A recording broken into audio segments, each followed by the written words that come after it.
आप बोलना चालू करो तो वो कर दे।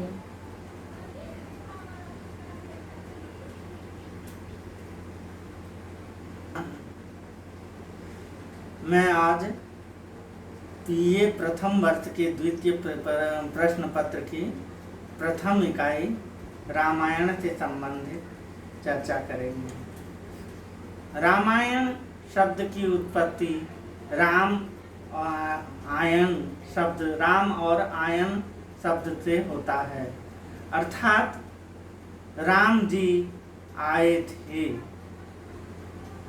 इसका मतलब होता है इसकी रचना वाल्मीकि ने की थी। यह 7 कांडों में विभाजित है। प्रथम बालकांड, इसमें अनेकों कथाएं हैं। दिलीप की कथा और दशरथ की पुत्र न होने के कारण महर्षि वशिष्ठ द्वारा पुत्रेष्ठ यज्ञ करने की सलाह, राम जन्म और गौतम अहिल्या, ताड़िकावध, सीता स्वयंवर आदि तक की कथा इसमें वर्णित है। उसके बाद अयोध्या कांड आता है। अयोध्या कांड राम विवाह, राम जी का अयोध्या आना, कैकेयी का शोक भवन में जाना, राम राजाभिषेक की तैयारी,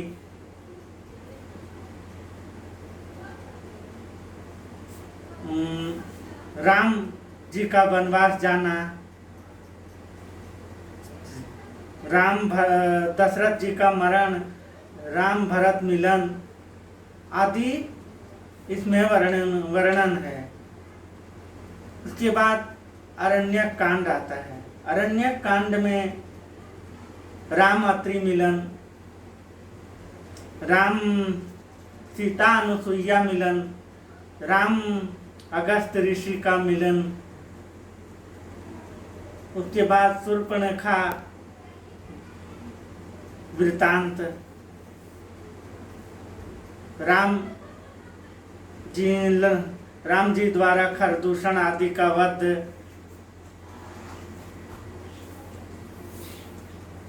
विराट वध, सबरी मिलन इत्यादि इसमें आते हैं। उसके बाद किष्किंधा कांड का स्थान आता है। किष्किंधा कांड में राम सुग्रीव मिलन,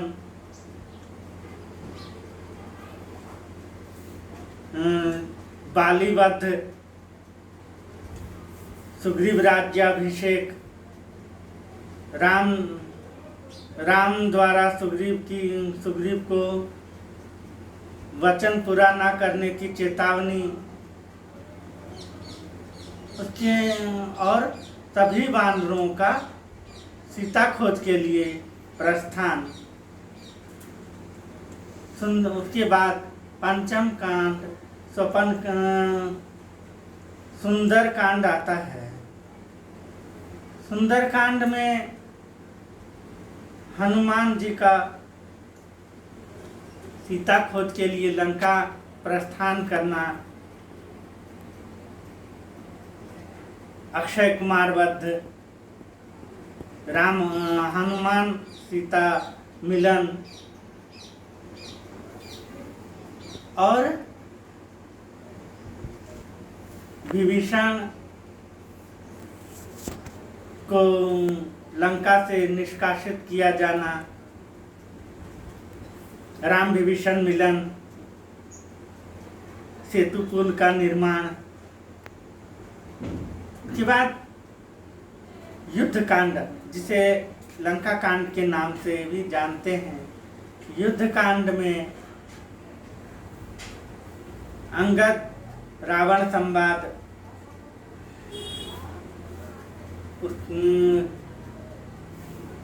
लक्ष्मण मेघनाद युद्ध, कुंभकर्ण राम युद्ध, राम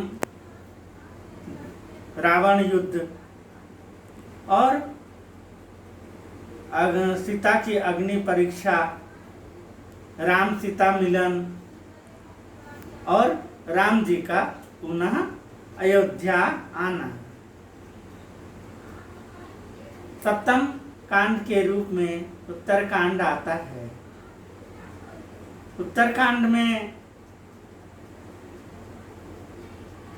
राम जी का राज्याभिषेक,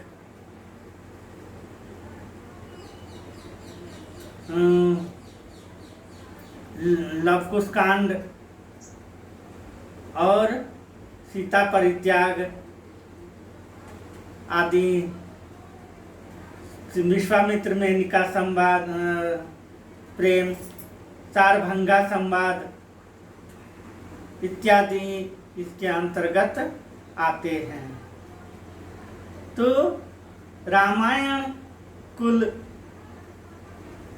24,000 श्लोकों में विभाजित है और 500 सर्गों में है। श्लोक भी है 24 सहस्राणि श्लोकानां शतागण पंच विष्टाकारम सप्तकांडे सन्ति। अर्थात 24,000 श्लोक 500 सर्गों में और 7 कांडों में विभाजित है। अब रामायण से हमें क्या क्या शिक्षा मिलती, क्या महत्व है? तो रामायण के दृष्टिकोण से आज अत्यधिक महत्व है हमारे देश में। रामायण के दृष्टिकोण से अगर देखें तो रामायण आज भी उतना ही प्रासंगिक है जितना कि पहले था। पहला राजनीतिक कर्तव्य, राजा को कैसा होना चाहिए, यह शिक्षा हमें रामायण से ही प्राप्त होता है। रामायण में यह दिखलाया गया है कि राजा का अपना कोई सुख नहीं होता है। उसका जो कुछ सुख है वह जनता ही है। जनता के लिए ही उसे सभी कार्य करना है और वह निष्काम भाव से करना है। एक और भी परंपरा रघुकुल रीत की है कि रघु कुल में ऐसा था कि चाहे प्राण चले जाए परंतु वचन मिथ्या नहीं किया जा सकता है। इसी को दशरथ ने जब कैकेयी को वरदान दिया तो राम ने अपने राज्य अभिषेक को छोड़कर वन जाने की तैयारी की। और जब एक किसी धोबी के कहने पर राम ने अपनी पत्नी तक का त्याग कर दिया और काल के कहने पर अपने प्राणों से प्यारा भ्राता लक्ष्मण का भी परित्याग करने से नहीं चुके। इस तरीके से राज्य का जो राजा होता है वह अपना सुख जनता का सुख समझता है। जनता का सुख, यदि जनता को सुख की प्राप्ति है तो वह अपना ही सुख है और जनता का दुख को अपना दुख समझता है। इसलिए उन्होंने अपने परिवार तक की कष्ट का ध्यान न देकर अपने को सभी से बिछड़ा लिया। अब धार्मिक दृष्टि से, धर्म की दृष्टि से जो भी गलत काम करता है उसका सदा ही नाश होता है। जैसा कि बाली रावण आदि का हुआ। बाली ने भी पर स्त्री सुग्रीव की स्त्री का हरण कर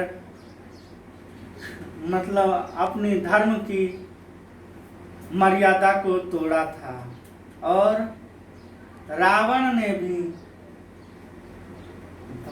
भगवान की राम की पत्नी सीता को हरण कर अपनी धर्म की मर्यादा को तोड़ा, और इसका अंत केवल मृत्यु से हुआ। तो धर्म हमें यह सिखाता है कि हमें अपनी मर्यादा में ही रहकर सभी काम करनी चाहिए। हमें अपनी मर्यादा किसी भी कीमत पर नहीं तोड़नी चाहिए। सामाजिक कार्य, सामाजिक दृष्टिकोण से भी रामायण का अत्यधिक महत्व है। रामायण में के द्वारा समाज को, आज की समाज जिस तरीके से पिता पुत्र में विरोधाभास देखने को मिलता है, रामायण को पढ़ करके लोग अगर ध्यान दें तो कभी ऐसा नहीं होगा। भगवान राम ने अपनी भ्राता भरत के लिए माता कैकेयी की वचन को ध्यान में रखते हुए और अपनी पिता की द्वारा दिए गए वरदान को उन्होंने किसी प्रकार से भी मिथ्या नहीं होने दिया, और 14 वर्षों तक वनवास में बिताए। उन्होंने न केवल माता पिता के ही प्रति अपितु गुरु का भी आदर करते हुए उन्होंने उनका सम्मान किया है। गुरु की आज्ञा से ही उन्होंने शिव धनुष को खंडित किया और सीता के साथ विवाह किया। ऋषि मुनि, जो भी वन में ऋषि मुनि मिले, उनके प्रति भी उनका आदर का भाव रहा, और उन्होंने उनके दुख को दूर करने के लिए ही राक्षसों का वध किया। यहाँ तक कि जो भी, चाहे वो किसी जाति के व्यक्ति क्यों ना हो, उनके प्रति भी उनका आदर का भाव रहा। सबरी जैसी नीच जाति की नारी को भी उन्होंने तार दिया। माता अहिल्या, गौतम ऋषि की पत्नी माता अहिल्या को भी उन्होंने शाप से मुक्त किया। इस तरीके से स्त्री के प्रति उनका प्रगाढ़ प्रेम था, और उनके दुख को दूर करने के लिए वे सदैव तत्पर रहते थे। उन्होंने नारी उत्थान को बल दिया, और यही कारण है कि सीता का हरण करता रावण को मारकर उन्होंने लंका पर विजय प्राप्त की।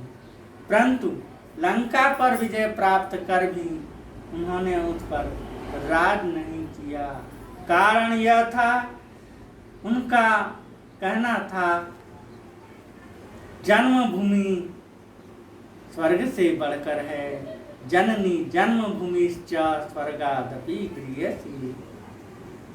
अर्थात जन्मभूमि, जहाँ जिस भूमि पर जन्म लिया गया है, वह भूमि स्वर्ग से भी बढ़कर होती है। इसलिए उन्होंने लंका से वापस आकर अयोध्या में राज्य किया। भाई को दिया हुआ वचन भी उन्होंने पूर्ण किया और 14 वर्ष खत्म होते ही वे अयोध्या पहुंच गए। उन्होंने अपनी लिए हनुमान आदि जो वानर जाति वानर भालू से भी उन्होंने मित्रता की और उनको अपनी सेना बनाई। इससे यह समाज को यह संदेश दिया कि चाहे वह कोई भी हो, किसी भी जाति का क्यों ना हो, यदि वो बलवान है तो वो उनकी सहायता हमें लेनी चाहिए।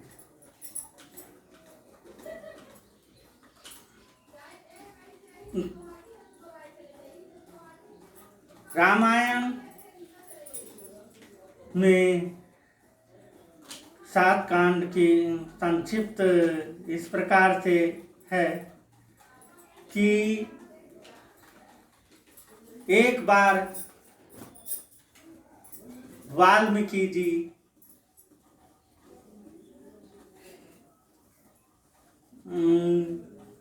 पहले रत्नाकर डाकू के रूप में प्रसिद्ध थे, तो नारद मुनि वहाँ आए और नारद मुनि ने उन्हें कहा कि यह जो कर्म आप कर रहे हैं यह अच्छा कर्म नहीं कर रहे हैं। तो उन्होंने कहा कि मेरा तो यह धर्म ही है, तो मैं ये नहीं करूं तो और क्या करूंगा। तो नारद मुनि ने कहा, क्या आप जो यह कर रहे हैं, क्या आपकी कर्म की भागी आपके परिवार के लोग होंगे? उनका मानना था कि हमारे परिवार के लोग क्यों नहीं होंगे। यदि मैं उनके लिए करता हूँ तो उन्हें भी मेरे कर्म में सहभागी होना पड़ेगा, और यदि मैं पाप कर्म करता हूँ तो उनका सहभागी भी उन्हीं को, उसका फल भी हमारे साथ साथ उन्हें भी भुगतना पड़ेगा। परंतु जब नारद जी ने कहा कि जाके तुम घर वालों से पूछो कि यह हो सकता है भी नहीं। जब वह वाल्मीकि जी घर जा कर के यह उनसे पूछा परिवार वालों से, तो परिवार वालों ने कहा तुम तो अपना कर्म करते हो, चाहे पाप से करके खिलाओ या पुण्य करके खिलाओ, मुझे तो हम लोगों को तो केवल खाने से मतलब है, हम तुम्हारे कर्म के भागी थोड़े हो सकते। तो वाल्मीकि जी को ज्ञात हो गया और उन्होंने नारद मुनि से कहा कि अब मैं क्या करूं जिससे कि यह मेरा पाप कर्म से मुक्त हो जाऊं। तो नारद मुनि ने कहा तुम राम राम का जाप करो। तो राम नाम का जाप राम करते करते वो मरा करता रहा और इतनी ज़्यादा कहता रहा, कहते बहुत वर्षों तक तपस्या करता रहा और उनके ऊपर बालू जम गया। तो किसी शिष्य ने उनके तपस्या को ध्यान में रखते हुए उनके ऊपर घास फूस और रेती जो जम गया था उसको उठाया, तो ही उनका नाम वाल्मीकि ऋषि हुआ। वाल्मीकि ऋषि एक बार सरोवर के नीचे बैठे थे, तो उन 2 क्रौंची अपने काम में वासना में संलिप्त थे और एक शिकारी वहां पर आया और एक नर क्रौंची को उसने मार दिया। तभी उनके मुख से अचानक निकला, मां निषाद त्वत् समागम मिथुन त्वत् समागम मिथुनादि क्रौंची वदी काम मोहितम। इस तरीके से उन्होंने एक छंद में काव्य सूक्त की रचना कर दी। जब यह नारद जी वहाँ आए और उन्होंने बताया कि तुम तो सूक्त की रचना कर, एक काव्य की रचना कर दिए हो, तब उन्होंने कहा कि अब तुम्हें रामायण की संपूर्ण पूर्ण ग्रंथ की रचना करनी है। तो बोले वाल्मीकि जी ने कहा कि मैं इसके विषय में नहीं जानता हूँ कि राजा राम कौन थे या क्या है, कैसे हैं। तो सारा वृत्तांत वाल्मीकि जी ने वाल्मीकि जी को नारद जी ने समझाया। वाल्मीकि जी ने सुनकर उनकी सारे वृत्तांत रामायण के, राम लक्ष्मण सीता दशरथ आदि उनके सामने प्रकट हो गए और उन्होंने 24,000 श्लोकों का यह अनुष्टुप छंद में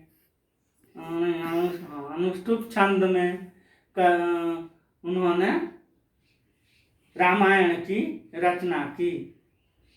यह भारतवर्ष का सबसे पहला लौकिक ग्रंथ था।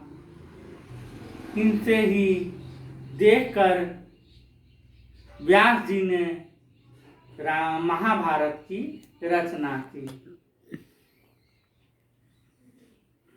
इनके सभी पात्र बहुत सटीक ढंग के हैं और अच्छे कर्म के द्वारा उन्होंने सिद्ध किया है कि व्यक्ति को अपने कर्म का निष्पादन कैसे करना चाहिए, चाहे वह राम हो, सीता, भरत, शत्रुघ्न या लक्ष्मण या हनुमान ही क्यों ना हो, सबने अपने कर्म का अच्छे तरीके से पालन किया है। अपने दायित्व का पालन करते हुए वो प्रशंसा की अनुभूति भी करते हैं।